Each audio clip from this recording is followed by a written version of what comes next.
or reducing agent is oxidized by itself. The second difference is that oxidation state increases and oxidation state decreases. Oxidation state increases because oxidize a reducing agent reducing agents gives electron. For example, in neutral form, if it has zero oxidation state, by giving electron it will gain +1 and +2 oxidation state. Similarly, oxidation state in case of oxidizing agent, oxidation state decreases because oxidizing agent accepts electron and it is reduced by itself. And you can simply say that mostly metals act as a oxidizing agent and reducing agents, and nonmetals as oxidizing agent because act as the electron donor. And we know that mostly metals easily lose electron and donate electron to another atom, and they are oxidized and reduce the other element. That's why they are called reducing agent, because it causes to reduce the other atom.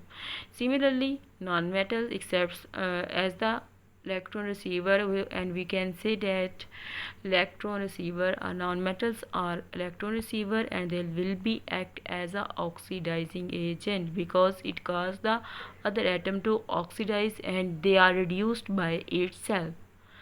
Oxidized during the reaction, reduced during the reaction.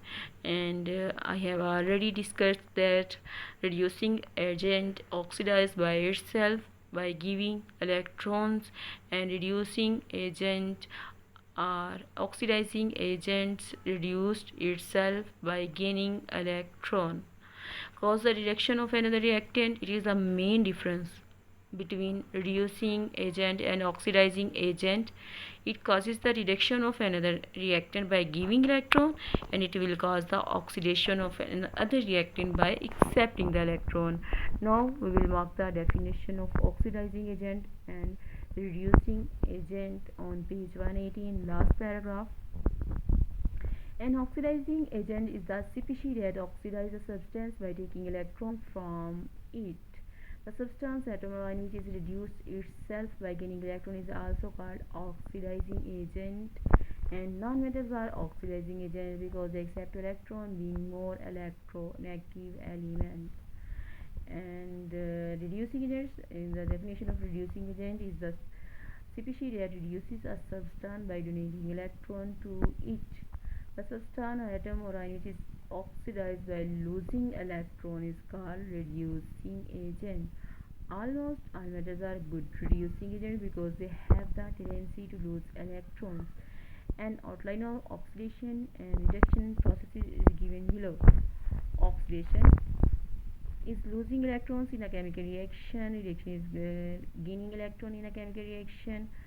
Or what is the reducing agent? Is a substance that oxidizes itself and reduce others. If reducing agents, you have to simply you should remember that oxidizing agent oxidize other end and reduce itself, and reducing agent reduce other atom and oxidize itself. It is so simple. Now we will move to another page.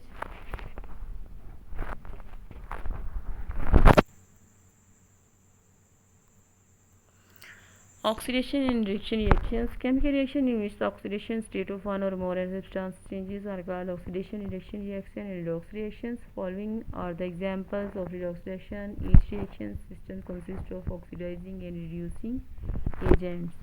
Let us discuss a reaction of zinc metal with hydrochloric acid. And zinc react with hydrochloric acid to form zinc chloride, and hydrogen gas is released. And and one student is asking about S or aqueous on lower side of the formula of zinc, chlorine, hydrochloric acid. So it's the state of a metal. For example, zinc is in solid form, HCl in aqueous form, and zinc chloride also in aqueous form, and hydrogen in gaseous form.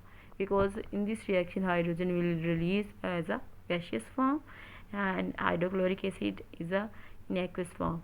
So zinc, when zinc react with HCl, it will convert to ZnCl2, in which if we write the oxidation state, first of all the oxidation state on the reaction, in the start of the reaction the oxidation of state of zinc is 0, but the oxidation state of hydrochloric acid in hydrogen is +1 and chlorine is -1. So in this reaction chlorine is more electronegative than zinc, so zinc will give it 2 electron and it has +2 oxidation state in the chemical reaction, and chlorine will accept and chlorine will oxidize zinc by accepting electron from the zinc, and it is itself reduced because chlorine is accepting electron from zinc and it is more electronegative, so it will form Cl2 ZnCl2 and hydrogen gas will be released. For example, let us find out the atoms that are oxidized or reduced, or whether there is a change in their oxidation state. It is indicated as follows. Zinc react with chlorine to form zinc chloride, and hydrogen accepts, and the hydrogen is reduced into H2, and chlorine in the oxidation zinc oxide to zinc chloride. And in this oxidation and reduction, what is the oxidizing agent, what is the reducing agent? Similarly, in the case of formation of water, in this reaction chlorine is the oxidizing agent and zinc is the reducing agent, because it causes to reduce chlorine and it causes to reduce hydrogen into H2. Similarly, in the case of formation of water from hydrogen and oxygen gases, redox reaction takes place, in which hydrogen and oxygen, when they react, they will convert into water. If we write the oxidation state of hydrogen and oxygen, then it will be 2H2. One hydrogen, it means it has two hydrogen, 2H2. So one hydrogen has +1 oxidation state and two hydrogen will be +2 oxidation state. When they react with each other and form water, now in this reaction hydrogen gives oxygen is more electronegative than hydrogen atom, so oxygen will accept electron from hydrogen, and oxygen is a non-metal and it will be act as a oxidizing agent because it causes to lose electron from the hydrogen and it will accept electron. That's why it is called a oxidizing agent, and it is reduced by itself. And hydrogen is called a reducing agent because it's donating electron to oxygen. And let us find another let us find out the atoms that are oxidized or reduced in this reaction with the help of figure. What is the figure? You can see on the screen. First of all, hydrogen has changed from 0 oxidation to +2 oxidation state, and 2 + 1 state by losing 2 electrons, and oxygen has changed from 0 oxidation state to -2 oxidation state by accepting 2 electron from the 2 hydrogen atom. It's mean to listen girl, you can see here that they have write the oxidation state of +1 and indicate the number of hydrogen atom and on the lower side of the hydrogen atom. So overall in this section we have already discussed that oxidation and reduction take place, and what are the oxidizing agent. Oxygen is oxidizing agent and hydrogen is a act as a reducing agent because it gains electron and it gives electron. Now test yourself is 7.3. we will discuss this in later. Now our next topic is electrochemical cells. What are electrochemical cells? The chemical cells in which chemical reaction in which two electrodes are dipped in the solution of an electrolyte which are connected to the battery. We have already discussed about it. Electron in the electrochemical cells, the apparatus of electrochemical cells which have two rod, and the electrolyte is a solution in which two rod, a metal rod are dipped. And electrolyte, what is electrolyte? Electrolyte is a solution which allow electricity to pass through it. So when two electrodes are dipped in the solution of an electrolyte which are connected to the battery, electrochemical cells is an energy storage device in which either a chemical reaction takes place by using electric current, electrolysis, or chemical reactions produce electric current, electric conductance.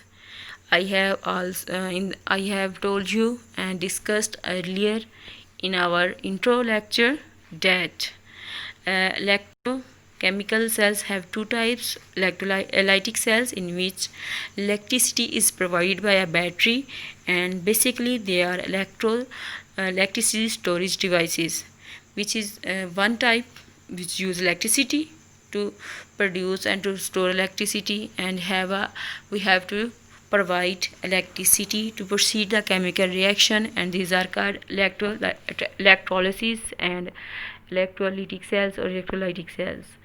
And the other cells is that which do not have, which we call spontaneous, and they are galvanic cell reaction in which spontaneous reaction take place and the energy is produced during a chemical reaction, and we don't have any need to provide energy to proceed the reaction in galvanic cells, which is also called galvanic cells and electrolytic cells. So main difference in both: electrolytic cells require electricity to proceed them and they are non-spontaneous, but galvanic cells require no energy and they produce energy by during a chemical reaction, and these are called galvanic cells.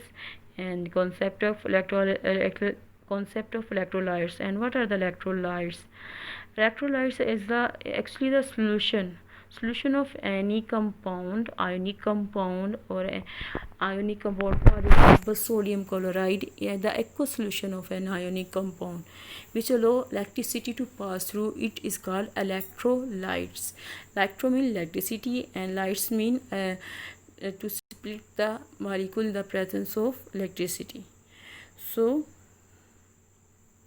the substances which can conduct electricity in their aqueous solutions or molten states are called electrolytes. For example, solutions of salts, acids, or bases are good electrolytes.